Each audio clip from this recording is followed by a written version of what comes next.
The pups all started crying at once. The werewolf jiggled to rock them, trying to get them all back to sleep. "Oh, you made them cry, Wayne." Drac looked at the little werewolves. "Except this one." He smiled at the smallest and the most adorable one. "That's Sunny," Murray said. "She doesn't cry." Drac leaned in and tickled her chin. She bit his finger. "Ooh!" Drac pried her off. "She bites," Murray warned him too late. Drac held his finger and laughed uncomfortably. "Look, guys, I appreciate your concern, but it's not up to me. You only zing once. Martha was my one true zing, and she's gone." "I don't think Martha would have wanted you to be alone this long," Frank told him. "Yeah, we're worried about you," Murray put in. "Times have changed, buddy. You can even find someone to zing with on your phone now," Griffin said. "What? Really?" Drac pulled out his phone, looked at it, then put it away. No, I'm far too busy. I have Mavis and Dennis in the hotel and blah, blah, blah." Did you guys hear that?" Frank asked. "He actually said blah, blah, blah." "I don't say blah, blah, blah," Drac insisted, but no one believed it. Chapter 3. Later, when he was alone inside the hotel attic, Dracula pushed a button on his cell phone, and the phone beeped. "What can I help you with, Lord of Darkness?" the phone voice asked. I am looking for a zing." It was so awkward for Dracula to ask. The phone beeped and then answered. "Okay, changing phone ring." The phone rang, and Drac pushed the center button again. No, I'm looking for a date," Dracula tried to explain to the voice. The phone beeped again and then answered. "The date is Friday, July 13th. No, I want to meet someone." The phone beeped again. "Not getting it." "Understood. You want to eat dim sum." "Are you kidding me right now? Don't you get it? I want to go on a date. I'm lonely." Dracula desperately tried to explain. The phone beeped. "I understand." It said in a softer tone. "You want bologna." Dracula groaned, frustrated. In the upstairs hallway, Mavis walked toward her suite, clicking away on a large tablet. When she heard a noise coming from behind the attic door, she stopped to listen. Drac was still frustrated, but now he was trying to use Zinger, a monsters-only dating app on his phone. He paced and groaned as he looked at a series of hideous female monsters and swiped left to say that he wasn't interested in dating them. No. Too many eyes. Too few eyes. Not into tentacles. Oh, look at that hair. No, I can't." He tried to dismiss them, but couldn't figure out how to swipe correctly with his long fingernail. He selected one of them by accident. "Match found," the phone announced. The app rang. It was connecting the call between him and the mystery monster. A picture of a busty witch was on his screen with the screen name Wicked 1. The video chat symbol appeared alongside the word connecting. No, Dracula shrieked. A witch's face emerged on his phone screen. She looked even worse than in her picture and was surrounded by cats. She got straight to the point. "First things first," she told Drac before he could even say hello. "I'm not into games. You better have a job, and my cats have to like you." The many cats all around her started meowing and hissing. Whoa, Drac freaked out. Just then, there was a knock on the door, and Mavis stuck her head into the attic. "Dad?" she asked, noticing his cell phone. "Oh, Mavis!" Drac whirled around, shoving the phone into his pocket. "What are you doing here?" "I was just checking on the honeymoon suite, and I heard something," Mavis said, looking at him suspiciously. "Oh, I'm sorry, my little bedbug. I was cleaning the attic." Drac whipped out a feather duster and started dusting, zipping around the attic. He hummed to himself. Ah-da-dee-dee-dee-dee-da-doo-dee-doo. Oh, so dirty. He didn't know that the witch was still on the phone. "Who is that?" the witch asked, her voice muffled since the phone was still in Drac's pocket. Mavis was confused about where the voice was coming from. "Are you on the phone?" she asked Drac. "What? This?" Drac pulled the phone out of his pocket. "I was just trying to find a maid to help me with the mess." The witch's voice called out, "A maid? Who do you think?" Quickly, Dracula spoke into the phone. "Thank you. I'll check your references and get back to you. Goodbye." He pushed a button to hang up the call and started dusting and humming nervously. Do-do-dee-dee-doo-doo-doo-doo-dee-doo. Mavis saw right through it. "Stop trying to hide it from me," Mavis said to Drac. "Hide who? I mean, what? Me?" Drac stiffened up, instantly nervous. "Yes," Mavis said, "and I know what it is." Dracula gulped. "You're stressed out from working too hard," Mavis guessed. Drac exhaled with relief. "Okay, you got me. It's a big hotel, lots to do. But what about you? You're pretty busy yourself." Mavis agreed. "I know. It seems like now that we're working together more, we're seeing each other less." "Oh, you're absolutely right," Dracula agreed. "I am working too much. You're working too much. We should really take a break. But until then, night-night." He escorted her out and quickly shut the door behind her. As Dracula began to take out his phone, Mavis peeked back in. "And Dad?" "Oh, yes, Mavis?" Dracula paused. "I love you," Mavis said. "I love you too, sweetheart." Dracula leaned forward and kissed Mavis on the forehead. "Sweet nightmares." She closed the door and walked off. With a sigh of relief, he leaned against the attic door. The witch, who was still on the phone, spoke up and said, "I'm still here." Mavis returned to her bedroom where Dennis and Johnny were snuggled together sleeping on top of the giant dog Tinkles. The TV was on, playing a kung fu movie. Faint swooping and chopping sounds filled the room. Oh, her family looked really cute, and there was plenty of room on the monster dog, so she crawled on to snuggle with them. And Johnny gave a huge yawn and stirred. "Hey, ready for date night?" "No, honey, it's okay. You rest," Mavis said to him. Then to herself she muttered, "You know, Dad was right. We do need a break." She considered that thought. "We need to all be together again, like a family, like we used to." Snuggling in tighter, she decided to turn off the TV. But instead of clicking it off, she accidentally turned up the volume. On screen, a fishman was talking. "Are you overworked and stressed out?" he announced, and seemed to be speaking directly to her. She snorted, fiddling with the remote, but then she began to listen to what the man was saying. "Do you need some family time? Are you a monster? Then you need a vacation, a monster vacation." The music from the commercial kicked in, giving Mavis a brilliant idea. She sat up on the dog and smiled. High in the sky, a jumbo 747 jet flew smoothly across the night sky. Those people on that plane were the lucky ones. Behind that plane was another one.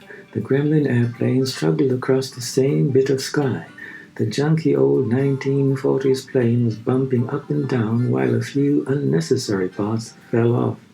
Or maybe they were necessary. There were two gremlin pilots flying the plane. When bird poop hit the windshield, one of the gremlins crawled out of the plane and tried to wipe the poop off, but instead smeared it all over the pilot's window. The pilot couldn't see, but still gave a thumbs up. Back in the cabin, there was chaos as the gremlin flight crew acted wildly, throwing bags in the aisles and breaking every rule of human flight attendants. A gremlin flight attendant stood in the front of the plane. "Ladies and gentlemen, please direct your attention to the front of the cabin." She held up a seatbelt prop to do a demonstration. "For your safety, please unbuckle your seatbelts." A Cyclops monster did as he was told and unbuckled his seatbelt just before the plane suddenly hit some major turbulence.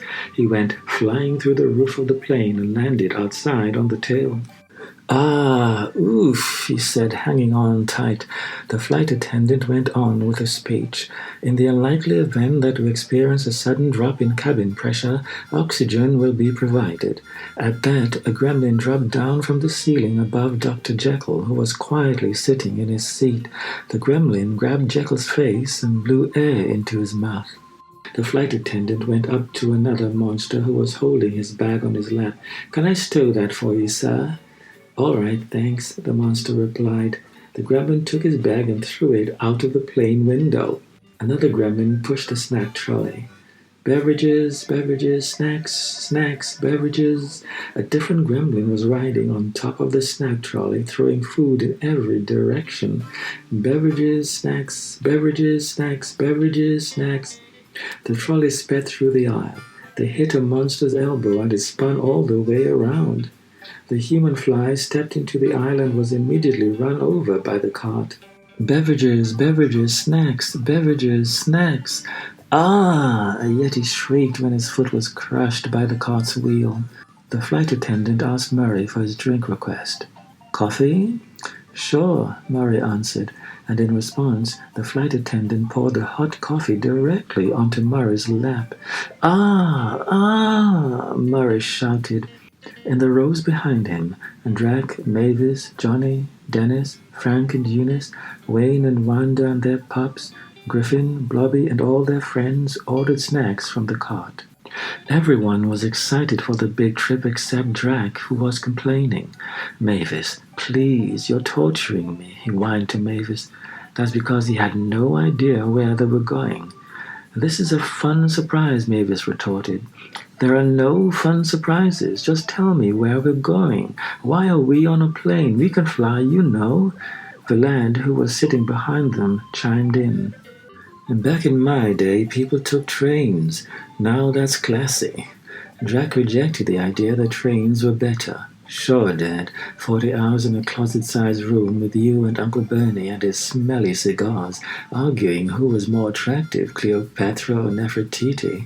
Resigned, Dracula said, "Mavis, this is such an amazing surprise, and I can't wait to spend time with the people I love most. But I beg of you, tell me where we're going."